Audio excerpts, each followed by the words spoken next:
This is Dr. Brandon Beals. I am the lead and founding pastor of Venture Church in the Seattle area. My name is Tony. I pastor Venture Church Seattle. With this podcast, we talk about things that pastors always want to talk about, but are afraid to. I'm so glad you're with us today. Welcome to Pastors Unfiltered.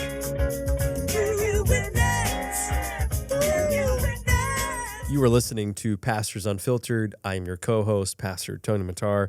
Without my lovely co-host today, out of the office, but I am joined by someone even better, even greater, has a nicer beard, and it's just an excellent man, 10 out of 10 man, highly reviewed, 5 stars on Google, Christian Theodore Lembeck. Hello, hey, Christian Tony, Lembeck. glad to be here. Welcome, brother. Yeah, no, I'm looking forward to this. This is good. Thank you for being here, brother. Welcome to Pastors Unfiltered. Last time you were here, we had an excellent, terrific episode. Yeah, that one was deep. It was deep, and we had great feedback following. Last time I was here, too, the microphones were on a stand. Yes. But now the production team tells me the cool kids are doing it this way. Yeah. No, we're on a you budget. We're on a now budget. You hold the microphone. This is the new thing. Yeah. Hey, we want to do a new segment. Our sound technician here, Joshua Trombley, is a single gentleman. Josh, how old are you? He's 23. And Did you hear that voice? 20. No, I'm 23. And every week we're going to drop a new piece of information about Joshua so that any listener who has a daughter of age or you yourself are of age, we would love for you to consider Joshua. So this week, Josh, tell us one thing about you our listeners don't know. Oh, gosh. I like dogs. He loves dogs. What's your favorite breed? I like golden retrievers. Golden. Of course he does. Golden. It's like a Hallmark movie already. Radio if you've voice. Never seen what Josh Baking looks bread. like. Yeah. He's like a tall version of Keanu Reeves with a little Chris Hemsworth. in there. radio voice. Yeah, and the voice is soothing. Let's go. It's better than NPR. Christian, Yes. we're going to have a fun episode today. This one's less serious. Less serious. Not totally We're not going to unserious. just talk theology. But before we do, you and I have been dialoguing offline about a new hobby I've picked up. Have you talked about this on the podcast yet? I've brought it up twice. Did you get any No. email? Pastor Brandon was so intrigued. He was like, "Oh, I would play that." Okay. My son-in-law plays Catan, right? Yeah, it's like Brandon's gonna start painting figurines. Yeah, he's like, doing that's a whole Warhammer. thing, where people no, they it's a get the Warhammer. figurine, it's and excellent. they Anyways. paint in the little tabletop So figurines. I brought today's show and tell. You're at the one school. doing it. This is your decision. Yeah. I brought my cards today. This is my Bloomborough standard deck, and I got the otters on one side and the rabbits on the other side. That means something to somebody. And it does. And Okay. we're going to play later. Last night, I hit an all-time low. I played online against a gentleman I met on Discord who I didn't know any of them. I just did that whole sentence. A guy I met on my gaming group on Discord. On Discord, and we played Tabletop Simulator, Yep. and my wife, it was an all-time low. She just shook her head. She didn't have words. But at the same time, she's watching Dancing with the Stars, so tit for tat. Anywho, so, Christian, I would love to read you maybe one of these cards. Oh, I want to. Yeah. Have you read ever me played on. Magic? I want you to. Of course not. I want to tell a story why you're taking those out. So Tony and I. This is going to be the Seattle episode today. We're going to talk about our life, our shared life in Seattle, and often we'll text each other back and forth about great restaurants and review the restaurants that we went out to and what we thought. Yep. And Tony's wife was doing something. She was out of town. And I'm like, hey, what are you up to tonight? And Tony says, oh, I'm going. What was the name of the gamer store that you went to? Zulus. I'm going to Zulu. And I'm going to play Friday Magic Night the Magic. Gathering. Yeah. Friday Night Magic. On Friday night. On Friday night. What else am I supposed to do? Yeah. You live in, just the 5th largest city on the West Coast. One of the great cities in America. What can I possibly do? Magic the Gathering. Magic Gathering. So, because you're a mentor in my life, I pulled out the Stormcatch Mentor. It costs 2 mana. He is It costs 2 what? mana. This is like a biblical reference? And it is. And Now, for our listeners, I want you to know that Tony's just handed me this card. If you're not watching it, it's a Magic the Gathering card, which already, it looks to me like it has a magic otter on it. it is. He is an otter, and he is magical. Bro, why are you laughing? He's you're a going to great give me a heart creature. attack. He's a great creature. But I want you to know that This Yeah, card Dallas, get some pictures of this. is in a sleeve. I sleeve my cards. It's excellent for when you play. So there's like a little, you've taken the time and gone through and put all of these in like a little cellophane sleeve. Yeah, you just put on an episode of like Pokemon or something. Oh, in the yeah, background and you please. just- Yeah. So and this you just is sleeve 'em. the Storm Catch Mentor. Yes. And then there's little magical symbols like there are in all these. Maybe I shouldn't say magical symbols. There's little icons that Yes, let you know icons. what you're supposed to do. Yep. One is a blue water drop. What's that? So he costs 1 island and 1 mountain to play. That's his mana cost. Hi, bro. And then is he a magic otter? Yeah. What are all the little like shiny things around him? Oh, those are his buddies. Those are his Or buddies. his powers. Those His are powers manifested. So the creature, dude, you can't make this up. Read The the- creature is, are you ready? Yeah. Otter wizard. Yes. Yes. You're a wizard. You're Otter. you're a wizard. You're a Otter. wizard. Harry. Maybe this is a power of his. Haste? Yeah, he has haste. So when you Oh. play him, you don't have to pay his mana cost to bring him onto the battlefield. Oh my gosh, this is not what I thought we were going to talk about. This is the best. What? His prowess is whenever you cast a non-creature spell, this creature gets +1 divided by +1 until the end of the turn. That's excellent. He gets don't plus even- 1, his toughness Yeah. and his power. Yep. Yes, cool, that's cool. excellent. And then there's a quotation at the bottom that says, only novice mages burn their whiskers. Oh yeah, that's So pay funny. That's a attention. good one. Is that good? Yeah, it's just some fun critique. Okay. All I know is that years ago, when we were called Canyon Creek, I wrote a blog reviewing Harry Potter, Oh. talking about like this classic struggle between dark and light and Yeah. self-giving love, like laying down your life for another. And that was on Harry Potter years ago. And I got a lot of emails Oh, I'm sure. because, Harry Potter uses spells, etc. Oh, yeah. I can't believe you've got not a single email. It's the same concept of Dungeons and Dragons. It's good versus evil. You choose Yeah, yeah. the narrative. And You are conquering evil. And if you need to be a magical otter wizard, And you choose the otter. cool. All right, I just wish. Thank you, brother. Yep. And It you is sleeved. look forward. You said you're playing that game today with somebody. Today, during my lunch break, I'm going to swing by and grab a volunteer from our church who's been asked to play. And anywho, yeah. It's discipleship. It's discipleship. Yeah, we're going to talk about Christ and all things right. Jesus. Yeah. All right. It's funny how we say everything's discipleship in the church. Just say it. You want a Say it. burger and you invited someone to join No, you. that's right. Yeah, it's not Yeah. discipleship. So today's episode is the Seattle episode, baby. 2 Seattleites who live in Seattle by choice. by choice. Born in Seattle. Who born in Seattle, Now live in choose to Seattle. live in Seattle. How dare we? Are you ready for this? I'm ready. And the reason I why like it is we most of the time. we always, for the most part, get Yes. the same reaction from people when they find out we live in Seattle. Yes. Dismay. You live in Seattle. Yes. Also, usually a little pity. A little Oh, pity. that seems to ask the question, how come? Yeah, like why would Like- you take your family there and Lose do a this? bet? Yeah. Yeah. Like, Sorry, it's not Monroe. yeah. And I think I don't want to take shots at anything or compare or have Yeah. this elitist posture that says Seattle's better than any other Because place. it's not. It's not. Yeah. It's It's different. Jen likes to say this for that. You trade some stuff off. 100%. Yeah. Yes. And I think, we're going to tell some stories about what it's like to live there. One of the things I want to agree with you, Tony, is that it's not either or. We don't have some Pollyanna view of Seattle. Like, Yeah. trust me, when you tell me about the problems, I'm aware. 100%. I live next door to them. And so I'm able to see the beauty and the opportunities and the privileges that come with living in a city. And I come face to face with the difficulties that come with living in the city. And that is kind of a broad spectrum difficulties, from often being quite different from my neighbors and their perspectives, and straight up to, I have people who are profoundly addicted to fentanyl who often move into the park across from my house. So yeah, the whole gamut. Which I would also say this too, and we talked about this before the podcast. I visited my mom and dad a couple of weekends ago, had dinner with them, and my daughter wanted to drive by our old house here in Mill Creek next to their house. And behind behind our home, is an encampment with the same types of issues. Yeah, that and we're so it's seeing. not like it's a localized, but I think it's more Yeah. visible when you come to the city. And let's acknowledge. So I think Yes. it's helpful. We're aware. Yeah, totally aware. It really is. It's a growing and tragic problem.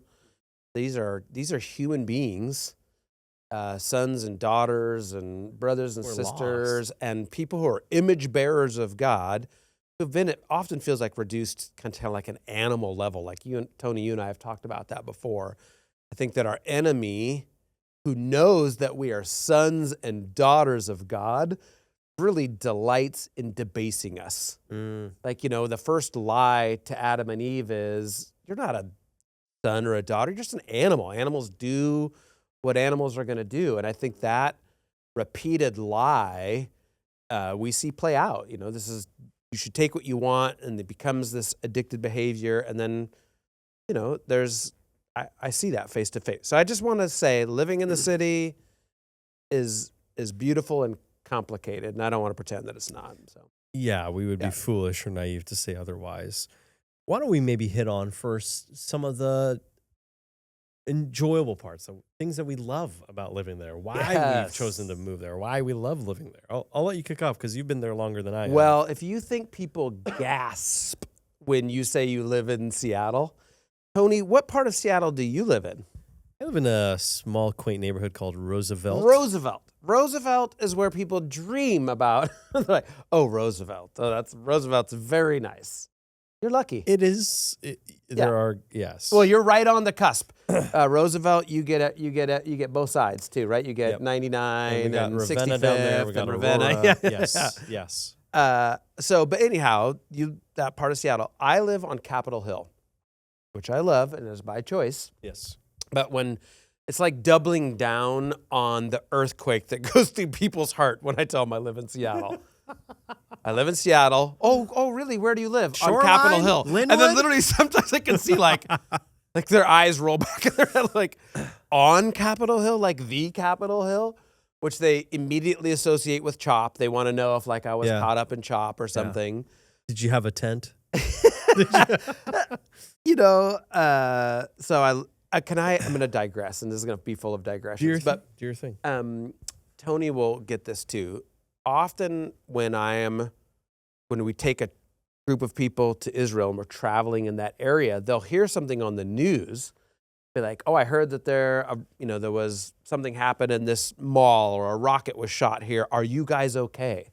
I'm like, that was 50 miles away. Yeah. I have no idea. I have nothing to do with that. Like, we'd have no clue. And I think that's what happens with Seattle too, is that you drive down I-5 or you go to a game or you hear something on the news. And so you take that one little bit. Remember, the news is selling commercials. They take that one salacious piece of news and they've said, the thing that sells the most is anger and fear, right? And so they take that little piece of news, and then people think, I have people like, "Are you okay?" I'm like, "Yeah, I'm just fine. I live on a tree-lined street in Capitol Hill." So, so just that's part of the deal as well. So 100% agree. So Capitol Hill, things I love. Things you love. I love that I come home and I park my car on Friday and I don't see it again until Sunday morning. I don't have to drive to the grocery store. I don't have to drive to restaurants. I don't have to drive anywhere. It's everything that I want to do. I just walk outside my door. Yep.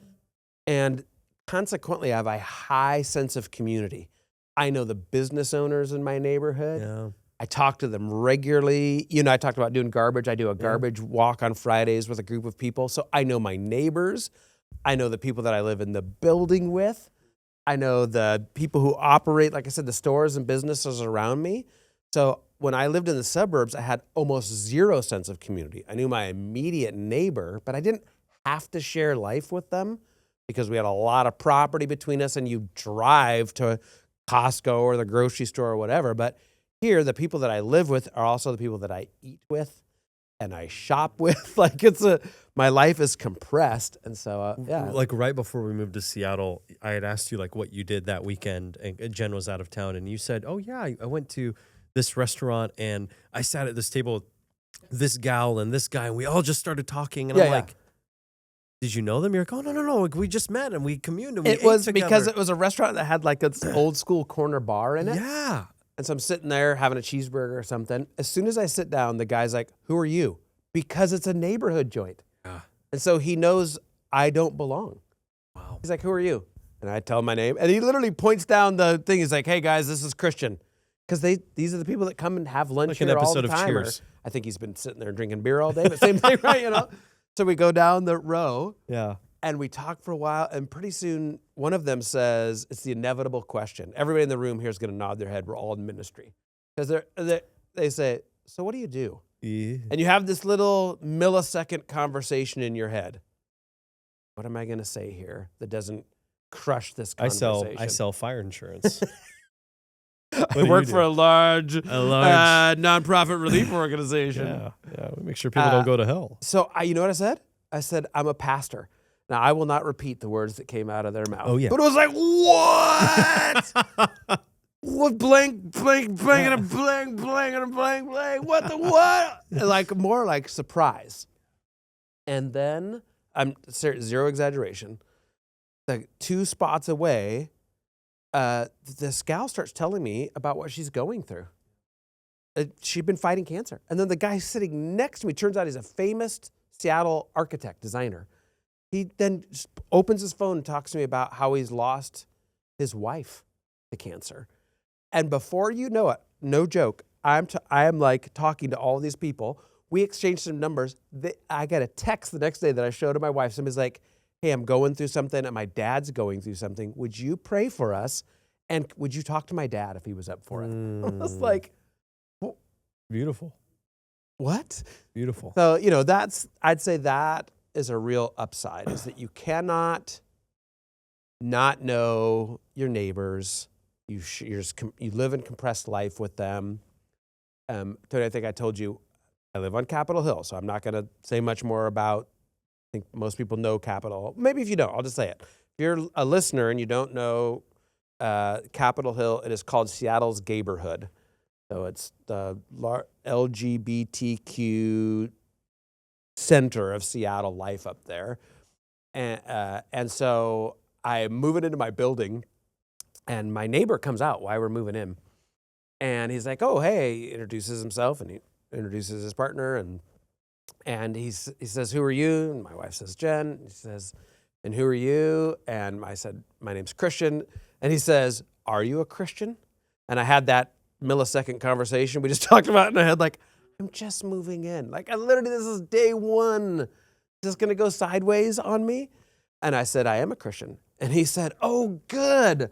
I was so glad." Then he tells me about the church that they go up to up the street and the work he does there. I was like, whoo. I don't want to tell you that's the way it goes all the time. But yeah, those are the things I love, Tony. I love a high sense of community. I love being able to walk to everything I go to. I love it if somebody's like, "Hey, I'm going to a Mariners game. I'm 2 stops on the light rail." I pop down.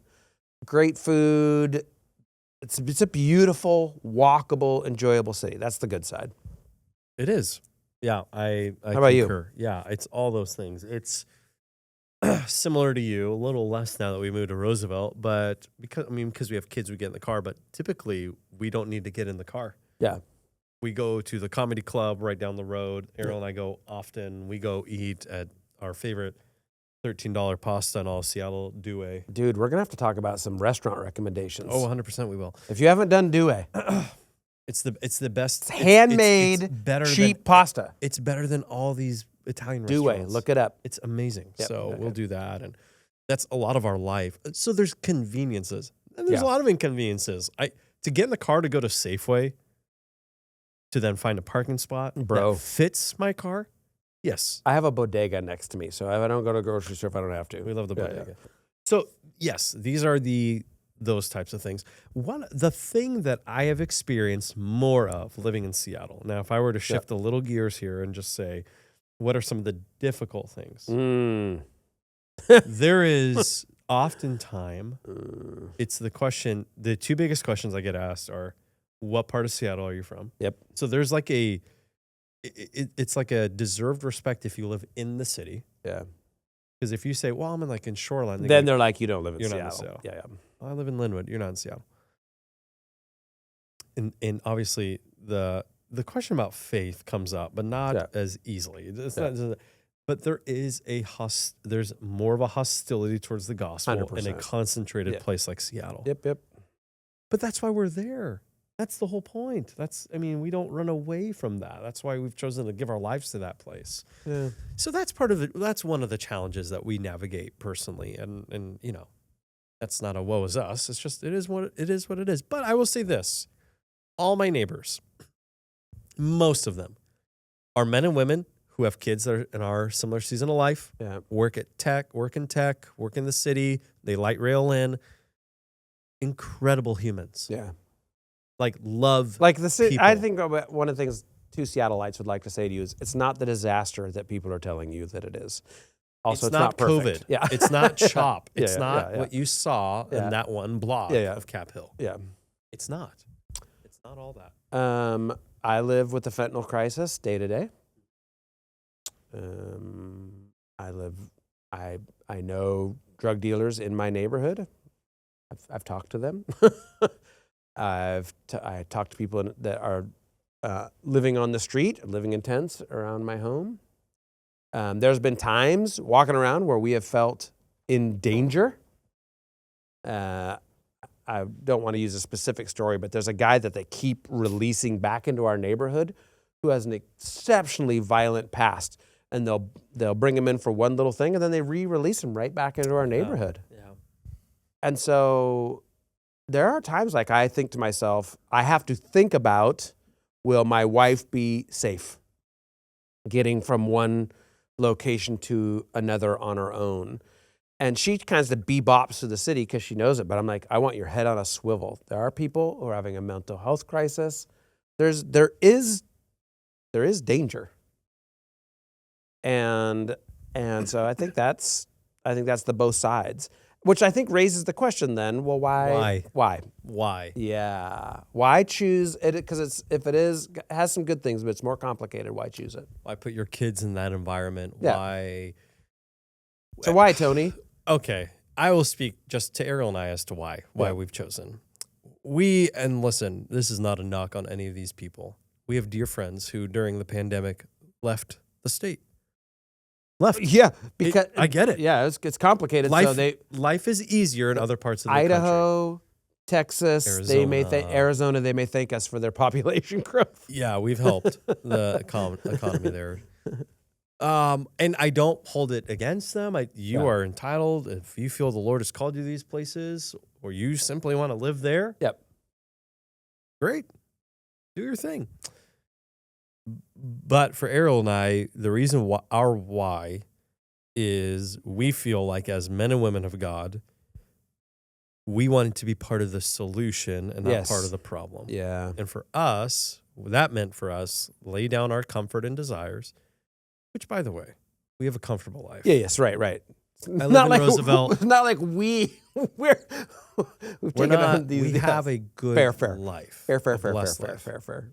But it meant living there. It meant that we've had conversations with our 6-year-old about things that we weren't planning on talking to her facts. about. Yep. That she's just seen Mm-hmm. outside our window when we lived in an apartment in Green Lake. So there's stuff that we've had to talk about. Our why is we just want to present the gospel to Seattle. Yeah. It's just it's that simple. Hmm. And we recognize that our kids didn't ask for that. Yeah. They had to pay a price as well. But we do it because we want to show them mommy and daddy love Jesus, and we love our neighbors, and we love lost sons and daughters who don't know him yet. And that's why we do this. Yeah. That's our why. You know, I grew up maybe 3 miles from where I live now, just around University Village, if you guys know that area. So it does feel like home to me to be in Seattle. But that, I don't think that's the totality of the reason. I have a conviction as well.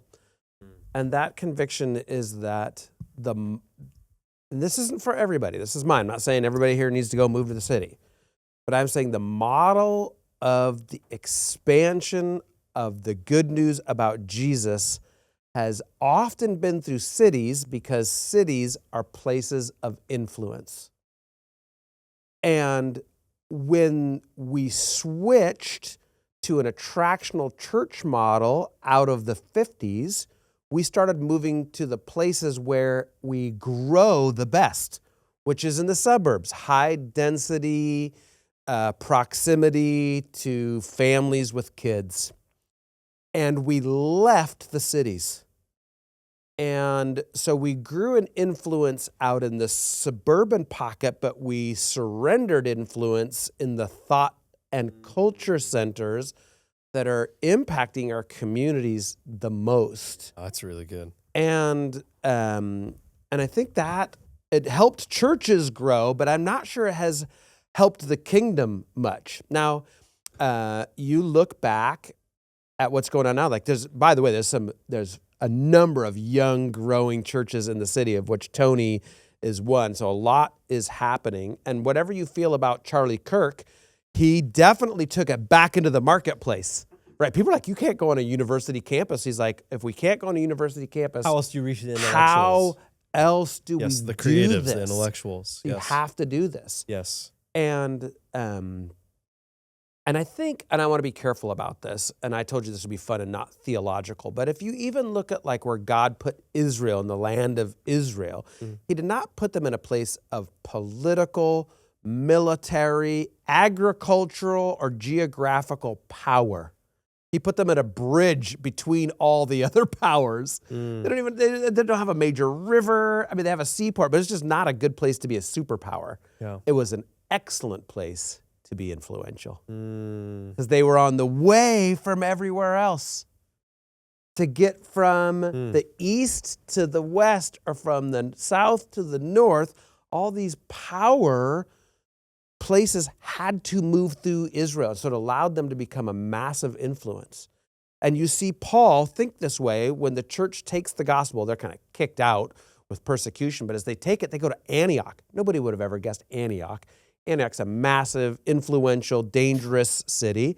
And then it goes from Antioch to Ephesus, from Ephesus to Corinth and Athens. I mean, it goes to these major crossroad metropolitan cities where everybody, I'm sure, said the same thing that they say to us when we find out we lived in Seattle. Wickedness and evil. Oh, you you're can in find under the Ephesus? sun. Can't believe. What are you doing in Ephesus? You should move somewhere into the suburbs. Get back to Jerusalem. So this has been our calling. It has been our calling to go to the places, often where we are unwanted on the surface. There's initial hostility, but once we get to know people, find people desperately need community. They're hungry for, every human's looking for Jesus. Every human being on the face of the earth, their deepest heart needs, what they want for their life, who they are, their identity will be met in Jesus. And as the churches have abandoned the city, I think, I don't know. I feel sad over that. And I think, like you said, if people moved, fine, you moved. That's fine. And if God called you to move, great. But if you moved because it's more convenient, if you moved because it's less of a hassle to have people have a different viewpoint, I would check in with that. We are on a mission. And I know that I live among people with a different viewpoint. Tony, you and I were talking about a scripture as we came in here today that comes from Jeremiah. Jeremiah 29:11 is really well known because people know, that God says, I know that I have a plan for you, a plan to prosper you. They often don't understand this is written to exiles Exiled. in the midst of trouble. And he also says to them in verse 9, 29:9, he says to them, let me pull that up here. He says, speaking to them, living in a foreign city, the city that they're not comfortable in, he says, seek the peace and prosperity of the city to which I have carried you into exile. Pray to the Lord for it, because if it prospers, you too will prosper. I just Where love you've been exiled. Yes. So, and he's, the idea of plant vineyards and share life, like make a life there. I just think that's a beautiful concept. And so we feel called, I feel definitely called to work with government, work with city leaders, work with my neighbors. And as I walk through the city, I do this Friday garbage pickup, which has now grown to other people. I walk through the city and I pick up physical trash and I pray the Spirit of God, like like strongholds in that say, I can feel it sometimes when I'm praying through it. And I just think that's why I'm there. That's part of it. And there's a little thing that you and I talked about. I want to let you go back to you, but this kind of using the weapons at your disposal. I think a lot of Christians go to Seattle and they feel angry about the loss.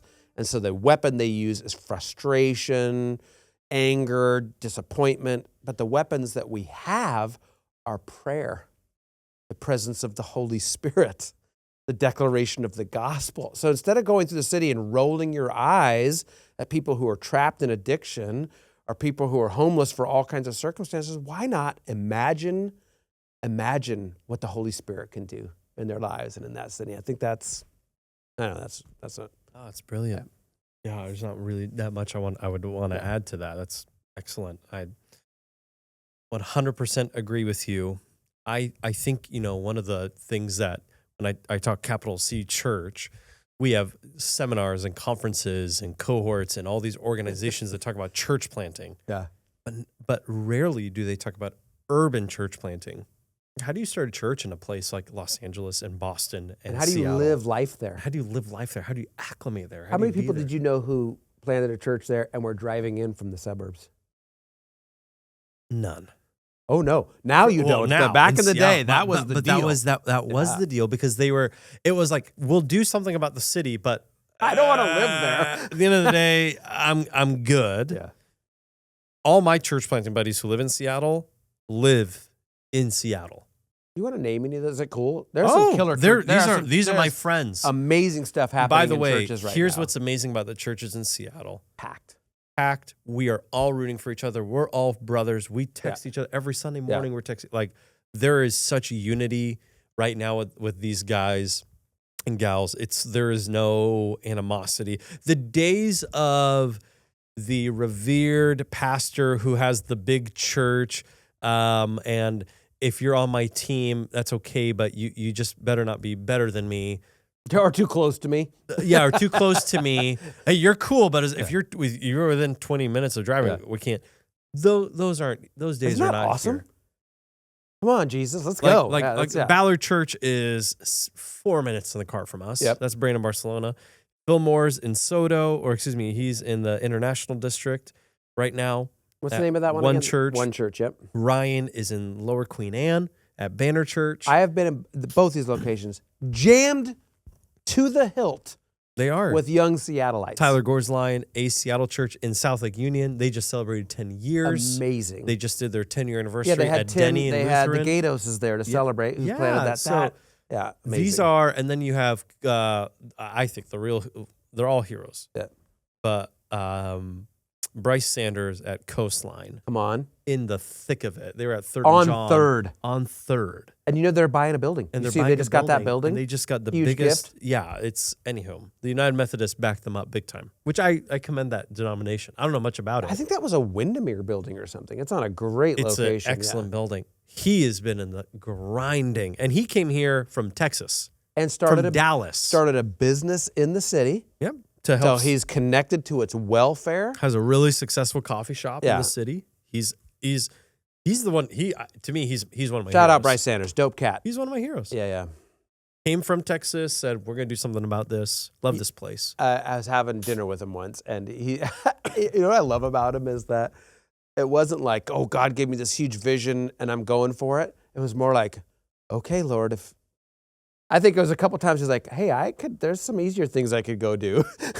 And God's like, this is what I want you to do. And he's like, okay. Yeah. You know what I loved about being at his church too that time? And your church and many of these churches? So unforced, multi-ethnic, global church. Unforced, unpretend. You just look around like different languages, different people. I was like, come Last on. night, I was doing dinner with a gentleman who works at Amazon and literally designs robots for their warehouses. Doing dinner with him, new to our church, and I asked him, like, what has kept you? You've been here for 3 months. He said, oh, it's your diversity. He said, my daughter looks like the other kids in there too. Yeah. And there's all these different races and ethnicities, and it's not forced. Unforced. Although, That's literally what he said. I'm going to give a weird shout out. You ready? to our out. worship pastor, David Diaz. Yeah. I have to look up there on Sunday morning and think, Yeah. bro, you've been intentional. You've been thoughtful. Oh, yes. I love that. Yes. Should we also mention this is a new church in Seattle with old roots. So for those of you who have Seattle roots or have ever driven up and down I-5 through Seattle at 65th, Calvary yes. Assembly, huge signature building built by a famous architect for the Assemblies of God. It's where Northwest Bible College flagship, got man. its Yeah. start. Hollywood Temple, that is now Northwest University in Kirkland. It's the heartbeat of our movement in the Northwest, and it's gone up and down. It's been all over the place, but in the past few years, it's been on a downward trend, and we couldn't lose. It's just too important. You can't miss it. If you're driving on I-5, you can't miss You've seen it. Jesus cares about you. You have seen it. Yeah. Yes. So our network leader, Dr. Don Ross, and I had talked, and he started dreaming up a plan.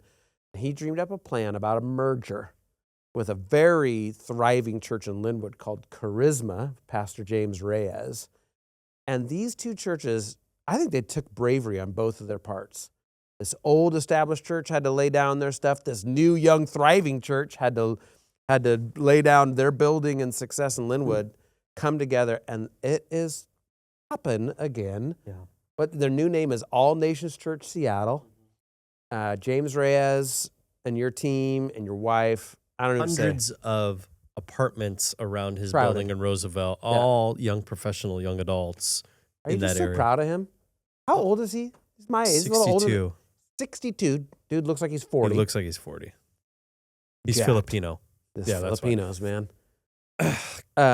Christian, we got to end our time here soon. Oh, wow. That was fast. I know. Cool, I cool, want to cool. say this. Kind of we'll share our final sentiments here. And Oh, and restaurant recommendations. restaurant recommendation. Yes, we got to do that last too. If you're listening and you don't live in Seattle, Yeah. please help us by, number one, when someone tells you they live in Seattle, don't roll your eyes. Oh, yeah. Don't pray for them. Cheer them on. Encourage them. Maybe say God that's for their word. awesome. Maybe ask why. Like, what's that What about? brought you there? Yeah. I don't roll my eyes at you if you move to Snohomish Yeah. or you live in Mukilteo. Well, praise Yeah. God. I'm happy for you. Yeah. I want you to That's enjoy really it. good. Please support our mission. Pray for all of us, all the churches, all the leaders. Yep. I will say this, not to overly spiritualize this. Every pastor I know is under attack spiritually. 1,000,000%. Literally, we've been texting yesterday. Yeah.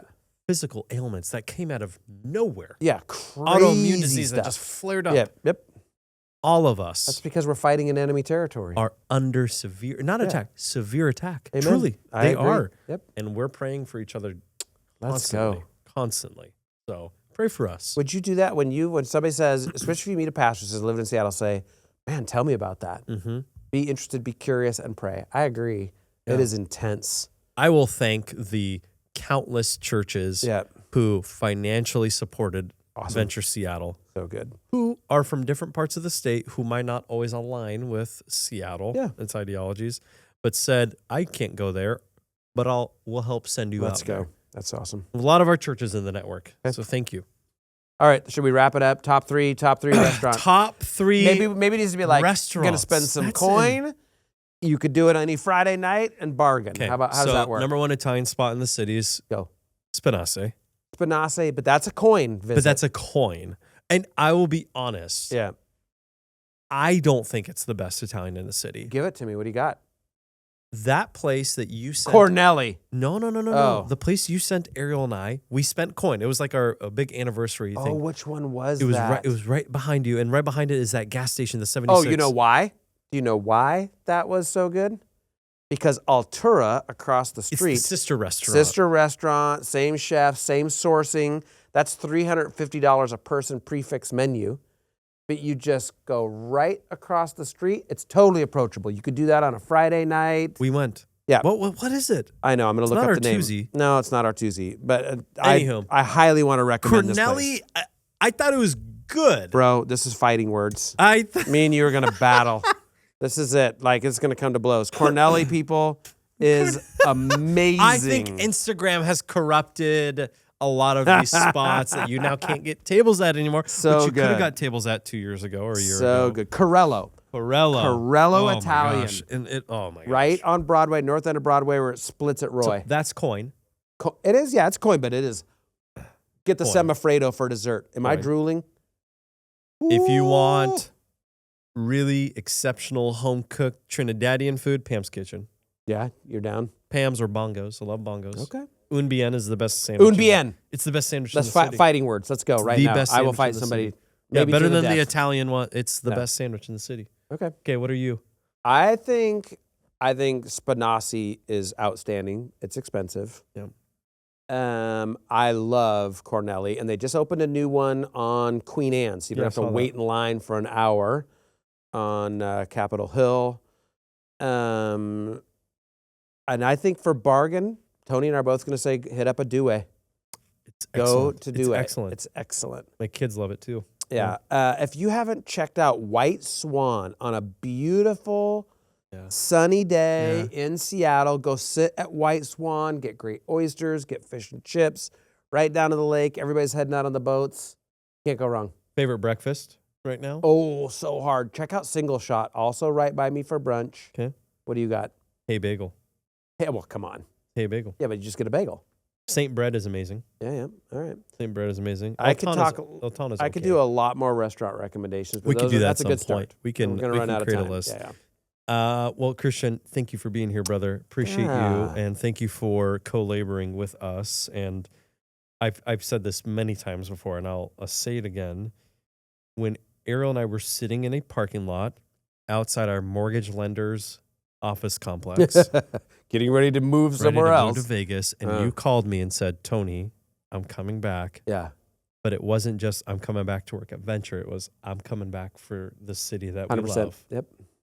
That pushed us. That pushed us in, and we said, we're in, and that's why we thank you publicly, because Errol and I were like, Christian Lembeck in the city, we're in.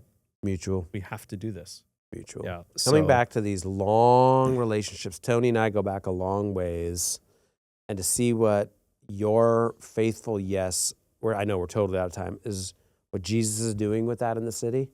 It's just amazing. I was at their campus a couple of weeks ago. Tony was speaking and Ariel was hosting. Ariel Matar, you are so good at that. So natural, so approachable, so genuine. I just thought this is why God's doing something here. So it's just good. It's good to see what God is doing. And good to celebrate Seattle, be honest about its problems, pray for its future. Here's the best part. Yeah. The World Cup is coming, in theory. Yeah. What didn't Donald Trump trying to take it away from us? Okay, actually, if Donald Trump legit takes the World Cup No. away from us, I will Yeah. move to Canada at that point. That's I it? will be one of That's those. where I'm you moving move? to Canada. That's it? I'm going to Canada. I'm done. Yeah, all right, cool. He cannot take the greatest tournament of I'm the sure world. that he listens to this podcast. Positive.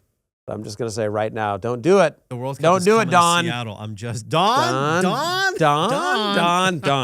do it, bro. Don't do it, Don. All right. Don't tase me, bro. All right. Hey, All we right. love you guys. Don't forget, good. rate and review us on Spotify and Apple Podcasts. Appreciate your feedback. You can email us at podcast@ourventure.church.